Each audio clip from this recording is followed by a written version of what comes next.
Lois and Mitch joining us today. Lois Smith is the current Global Scholars Grant Chair for our District 6250.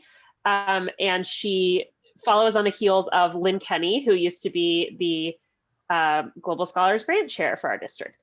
So Lois is from the Janesville Noon Rotary Club and previously was a member of the Whitewater Rotary Club. She is retired from her position as a professor and associate dean for the College of Business and Economics at UW-Whitewater. So I'll turn it over to you, Lois, and if you want to introduce Mitch as well. Thanks. All right, very good. And Lynn may be a good introducer for Mitch, as he was her global scholar in her tenure. I'm going to talk just very briefly about the Global Scholar Grant Program. And thank you for the opportunity to speak to your club about global scholars, because it's an area of Rotary I think a lot of people don't really understand or are unaware of. Each year, our district foundation partners with Rotary International Foundation to support one global scholar. And with us today is Mitch Paquette, who I hope he's here, I can't see him, who is completed a global grant scholarship under the guidance of longtime global scholar chair, Lynn Kenny, your fellow Rotarian and my mentor. I'm new at this. A little background before I turn it over to Mitch. The District 6250 Global Scholarship Grant recipient must come from our district. So the person can either have grown up here or have graduated from a university in our district or live here currently. Global scholars are going to pursue a master's degree. So they must have completed an undergraduate degree already at a university. And the master's degree must be enrolled in outside the US. So they must go abroad for their education. And it must also focus, their study must focus on an area that Rotary emphasizes. For example, one of the focus areas like disease prevention and treatment, or maternal and child health, or literacy, or water and sanitation, something of that sort that fits Rotary's goals. The scholarship then helps to fund tuition or room and board or travel to and from this country of study, or research, field research that they might have to do. Applicants complete an application, qualification documents, and they submit them to the district. And there's a committee, and they submit them through me to a committee that interviews candidates at the end of February for awards that are then used for the following academic year. And I would really encourage any of you who know young people who are pursuing undergraduate degrees and might be interested in one of the Rotary focus areas to encourage them to apply. And clubs too can be host or sponsor clubs for our district scholars. And I know the Madison Downtown Club has hosted students too as they came in to study. So you can host as an international student coming into study, or sponsor one who is leaving the country from our district. And our current global scholar is Cerise Siamoff, and she's at Trinity College and Cambridge University. And she's especially focused on disease prevention and interestingly enough, the prevention of communicable diseases, which is, of course, an important focus right now. And living in the UK, it's given her certainly some insights and comparison points for her life here. So anyway, now I'm hoping Mitch is there. Mitch, are you there? Yes, I'm here. All right, great. So I'm turning it over to Mitch. And Mitch, if you would introduce yourself, that would be wonderful. Yeah, absolutely. Thanks, Lois. And thank you all for letting me speak today, which I assume is the first meeting of the new year. So Happy New Year, everyone. And it's great to be with you today. So I'm just I can introduce myself, and then I have a short presentation with some photos when we dive into the actual content of what I'm going to share today. But so my name is Mitch Paquette. I was born and raised in La Crosse, Wisconsin. So that's my connection to District 6250. And I did my undergraduate degree at Macalester College in St. Paul, Minnesota. And then worked for a few years, which I'll talk about in the presentation, and then received a 2008 Global Grant Scholarship to study at the University of Essex in the UK. So I'm just going to share a bit about my experience with the Global Scholarship Program. So first, just kind of how I came to apply, what my motivations were. Then I'll share about what it was like when I was in the UK through my studies and sort of Rotary's role in supporting me throughout that process. And then finally, what I'm doing now. So what the scholarship allowed me to do. So that's sort of a quick overview, and then hopefully there's some time for questions as well at the end. But I will get into the presentation. So I'm just going to share my screen, and hopefully the internet's good. If it's not, if you're not able to see, let me know, and we can, if I start to break up at all. But I'll jump into it.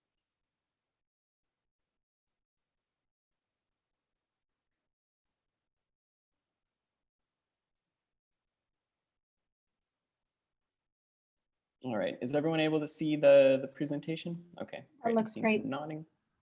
All right. Looks good. Thanks very much. Yeah, so this is, there's me, District 6250, Global Grant Scholar for 2018 and 2019. So already a few years ago, even though it doesn't feel like it. For some reason, I'm not able to advance my slides right now. 1 second.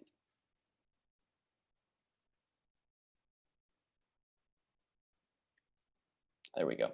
Okay, so as I mentioned, I went to Macalester College in St. Paul for my undergraduate degree. And there I studied international affairs. And at the time, I'd also been doing a lot of work in documentary film. So I've been really interested in filmmaking, using new technologies to tell stories about the world, really.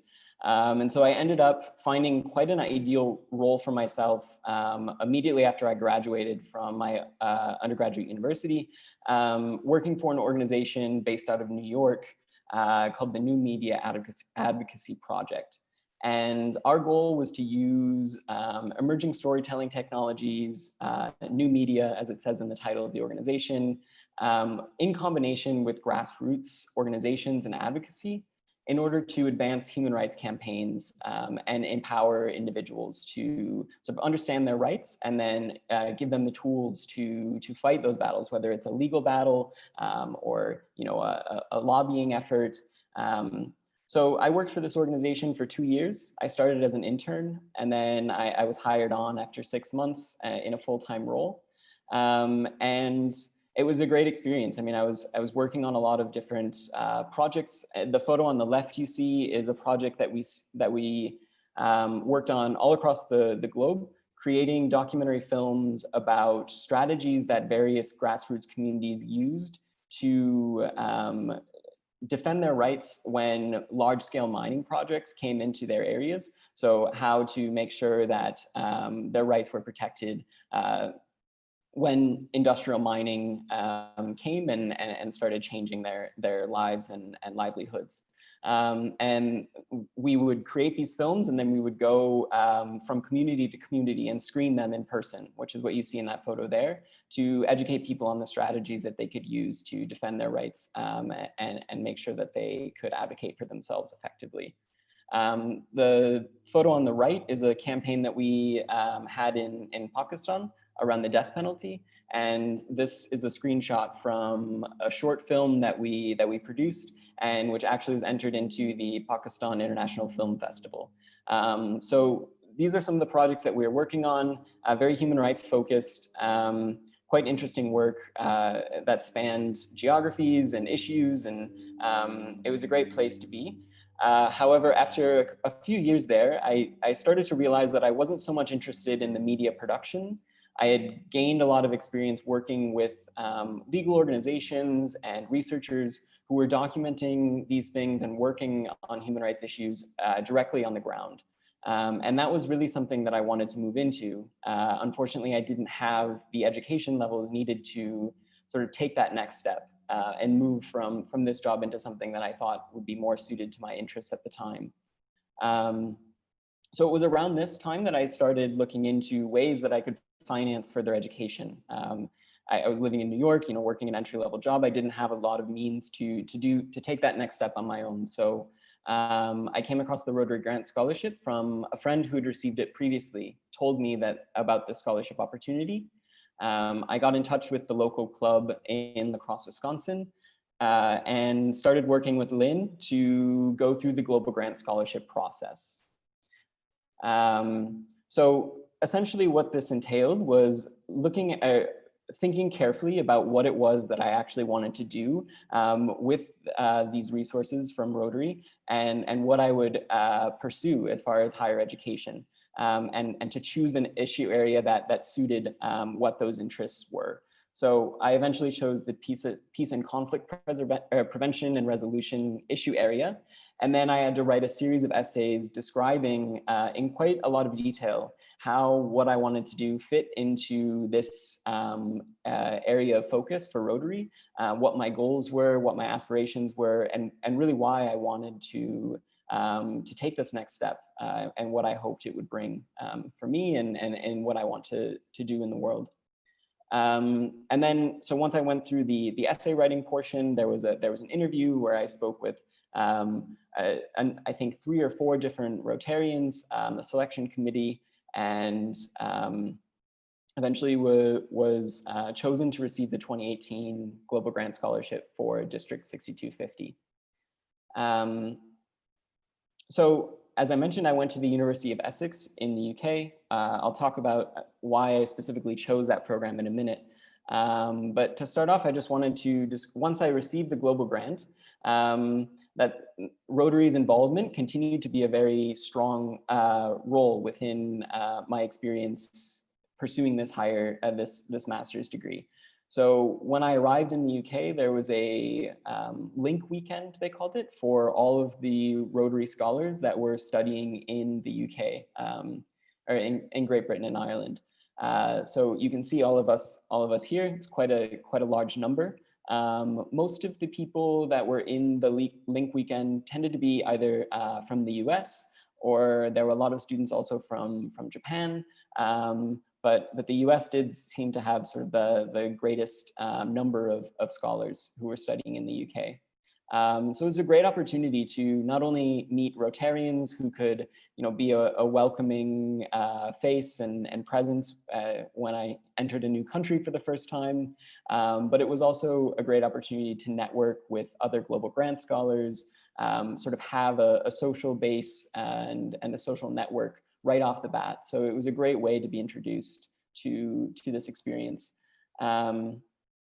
We were hosted by a Rotarian during the link weekend. So me and these 3 other scholars, all of them were from Japan, stayed with a Rotarian, and we had a great time. We went out for dinner together, and had breakfast together in the morning. It was a great experience, especially, it can be intimidating going to a new place, especially not knowing, where you're going to stay, who you're going to know. This was a great way to get introduced. So after the link weekend, I went to the university, to Essex County, which is where the University of Essex is based, to begin my studies for the year. So the degree I chose was a Master's of Law in International Human Rights Law. So it was a specialized law degree focused on the framework and application of international human rights law. And the University of Essex, which I was not previously familiar with before I started looking into areas of study, is quite a world-renowned university for this particular degree. It was one of the first LLMs in Masters of Law programs in human rights law, and still attracts lawyers and other human rights specialists from across the globe. So it was a very international cohort of students working with a really highly skilled and respected faculty. Within the staff, we had 3 UN special rapporteurs on various areas of human rights law. So these are internationally recognized experts in their field who selected by the UN to work on that issue area for a set period of time. So we truly were working with some of the foremost experts in this field at the university. The Human Rights Department also has a really strong presence on the campus.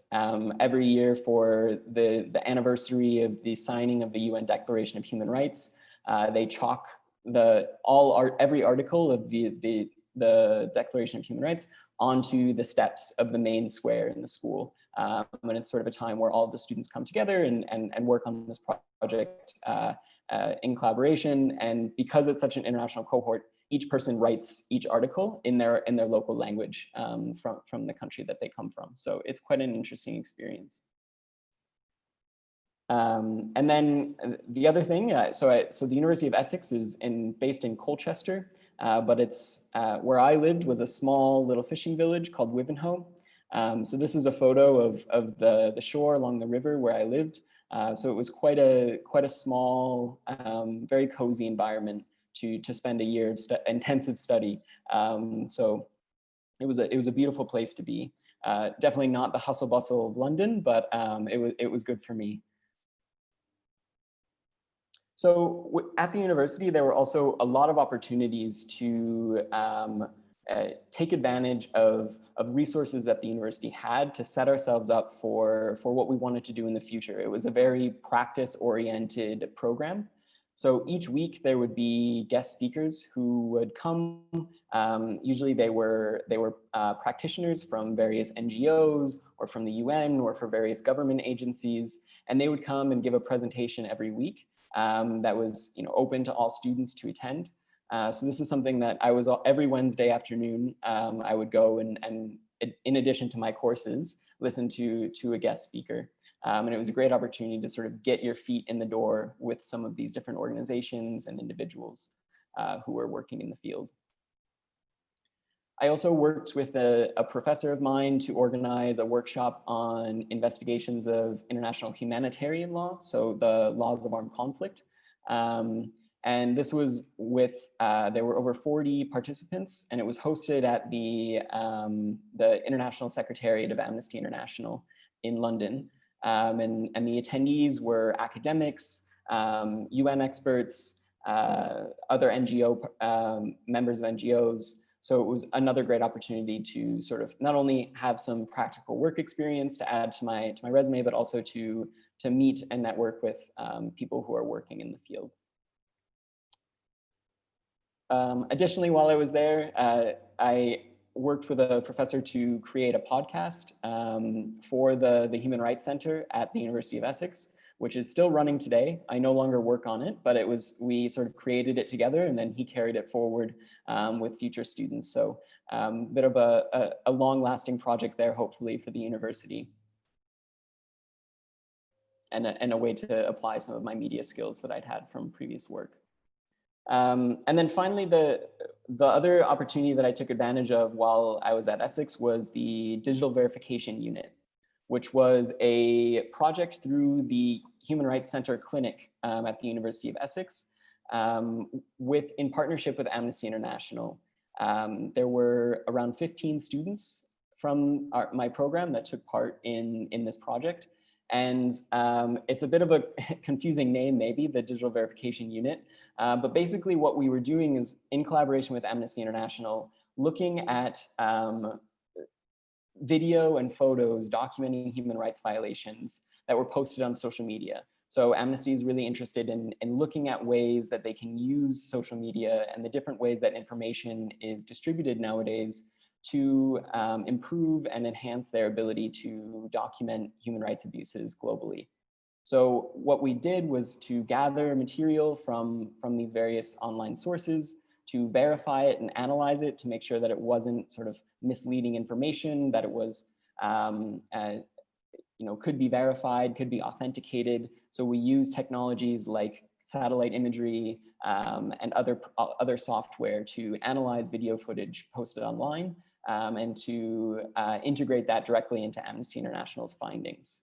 So this photo here on the far left with all the red dots, was a project that we worked on to document every airstrike in Raqqa in Syria throughout 2017 to identify civilian infrastructure that was damaged. Here in the top, you see students that are working on an investigation into human rights abuses in Hong Kong during the protests there. And actually, as part of this program, I had the opportunity to attend the DVC Summit at the University of Hong Kong in June of 2019, where we met all of the other students from other universities who participate in this program through Amnesty International.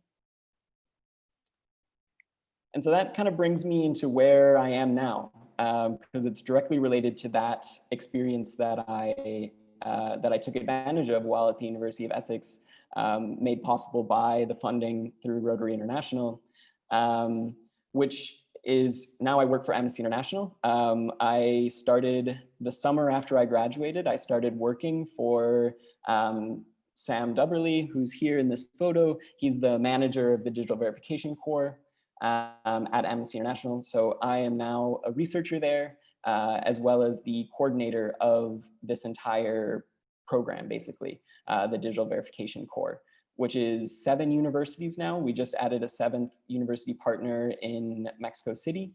And so we have partners all over the globe that we work with. I supervise over 100 students now, both to train them in this type of research and these research techniques, and then supervise their work throughout the year as they contribute to various Amnesty International investigations. So through this work, we produce different kinds of reports, such as this multi-year report on the misuse of tear gas globally, how tear gas is being misused in various countries in a way that is very dangerous to people who are protesting. So we created this interactive map of video content that we've analyzed to demonstrate this problem. And then we also respond to immediate needs. So, you know, when videos surface online that appear to show grave human rights abuses, we try to verify them as quickly as we can to pull any information that we can from them so that Amnesty can respond as quickly as possible. So actually, the program at Amnesty that I work for is the Crisis Response Program, because this type of research allows us to respond very quickly to emerging human rights crises. So I know that's a quick run through of a lot of information, but I hope it shows just how much, you know, this scholarship, this global grant through Rotary was really a stepping stone for me to get from one point in my career to the next in a way that wouldn't have been possible without receiving this support from Rotary.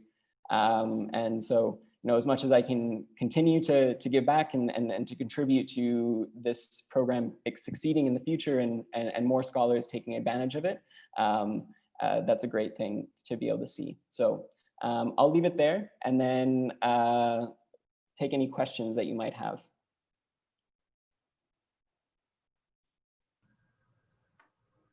You're all muted, so you'll need to unmute, please. Where do you live now? Yeah, so I live a bit all over the place now.